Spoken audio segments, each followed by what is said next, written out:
안녕하십니까. 저는 압구정역에서 여러분에게 최선의 진료를 다하고 있는 코코 성형외과 전문 조회장 원장입니다. 오늘 제가 준비한 영상은 비중격을 절대 사용하면 안 됩니다 라는 거예요. 비중격 사용하지 마십시오. 함부로 사용하면 안 돼요. 매부리코에서 핵심은 비중격 연골이 작다예요. 코가 커요. 매부리가 생각보다. 물론 눈 사이는 낮은데 코 자체는 큰 경우가 많거든요. 특히 남성은 더 그렇죠. 그래서 비중격 연골도 다들 크다고 생각해요. 저도 성형외과 초기에 때는 매부리 코 크니까 비중격 연골을 이렇게 사용을 했었거든요. 초창기에는 CT가 없었죠. 다들 CT 안 찍고 수술을 하거든요. 외래에서 코 수술하기 때문에.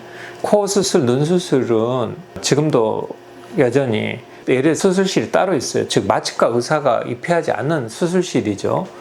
굳이 그걸 수술방까지 밀고 들어가서 수술실로 오염을 시킬 필요가 없잖아요. 그래서 간단한 옷만 입고 이렇게 할 수 있는 시술실이 따로 있는 거예요. 그 예로 내시경 하면 내시경실에 수면 마취까지 함에도 불구하고 수술실에서 하는 거 아니잖아요. 똑같아요.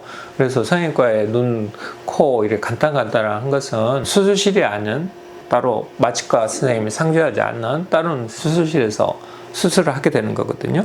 이제 그러다 보니까 간단하게 하는 건데 굳이 CT 뭐 여러 가지 복잡한 것을 이제 미리부터 하는 건 아니거든요. 그러다 보니까 CT를 찍지 않고 이제 엑스레이를 찍지 않고 수술을 하게 되는 거죠. 그러다 보니까 코가 비중격이 크다 적다를 알 수가 없는 거예요. 그래서 CT를 없이 코 수술하러 들어가니까 비중격을 적으니까 남기는 것을 1cm 이상을 남겨야 하는데 0.5cm만 남기고 많이 떼는 거죠. 그래서 코가 주저앉는 거죠. 그래서 코 주저앉는 현상의 제일 첫 번째 현상은 적게 남긴다. 그래서 수술 중에 부러지는 거예요. 또는 수술 후에 물건을 부딪히거나 이랬을 때 부러지는 거예요. 두 번째는 연골이 적으니까 뼈까지 같이, 비중격은 뼈, 뒤쪽은 뼈, 앞쪽은 연골로 돼 있거든요.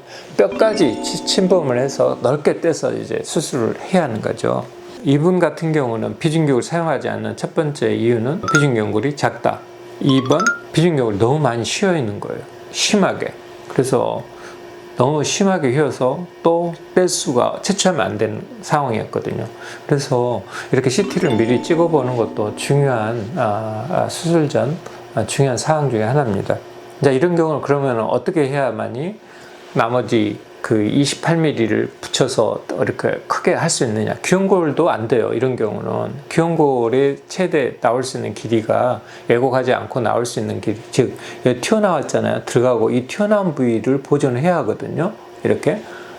이쪽 튀어나온 거 있죠? 그래서 이 튀어나온 이 부위를 보존을 해야 하기 때문에 안쪽 깊은 쪽에서만 때려서 27mm, 28mm 밖에 나오지 않아요. 그래서 27mm, 28mm 가능한데 그렇지 않아요. 귀연골로 27을 28mm를 얇게 써는 거예요. 그러니까 무채 썰듯이 이렇게 무채 썰듯이 썰어서 오이채 썰듯이 그 정도 폭을 가지고 코끝을 사용하면 코가 올라가지 않아요. 귀연골을 가지고 코를 세울 때 최대 단점이 코가 높게 올라가지 않는다예요. 귀연골을 세울 때 단점이 그거예요. 그래서 심지어 그걸 귀연골을 가지고 많은 재미를 보신 성형외과 선생님조차도 이렇게 가슴 늑연골을 다시 쓰게 되는 이런 상황이 있거든요. 왜냐면은 돈 한 사람은 무조건 올라가야 하니까. 이런 경우에 있어서 필수는 코끝을 올릴 때 비중격이 아닙니다. 귀연골이 아닙니다. 이런 상황에서는 코끝을 올려가면, 즉 이런 상황에서 가슴 늑연골을 올리셔야 하고, 예상은 코끝이 좀 처져 있죠. 그래서 이 정도까지 코끝은 형성하는 위치가 있거든요. 콧날개를 연상해서 만나는 점. 이분이 여기가 코끝점이에요. 그래서 그러다 보니까 이쪽에 코끝이 와야겠죠. 이제 매부리 깎을 건가 말 건가인데, 콧대 눈 사이가 낮다 그래서 무조건 할 수는 없고요. 이마선이 이 정도 되니까 이마선과 약간 낮아야 합니다. 이마선보다는 약간 낮게. 그럼 이 정도. 이마선보다는 좀 낮게. 이 정도. 그런 거 많이 올릴 수 없어요. 이마선과 관계해서. 그래서 이 정도에서 시작돼서 코 끝점과 연결되는 이렇게 되겠죠. 그래서 매부리를 살짝 깎는 상황이 조금 벌어질 수도 있겠네요. 보니까. 그래서 이 튀어나온 매부리를 약간은 좀 갈아내주는 게 필요할 것 같아요.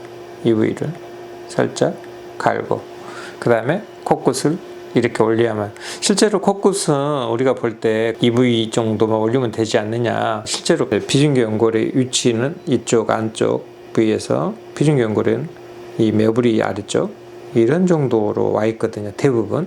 우리 동양 사람들은 이 정도고 서양 사람들은 한 이런 정도 되고요.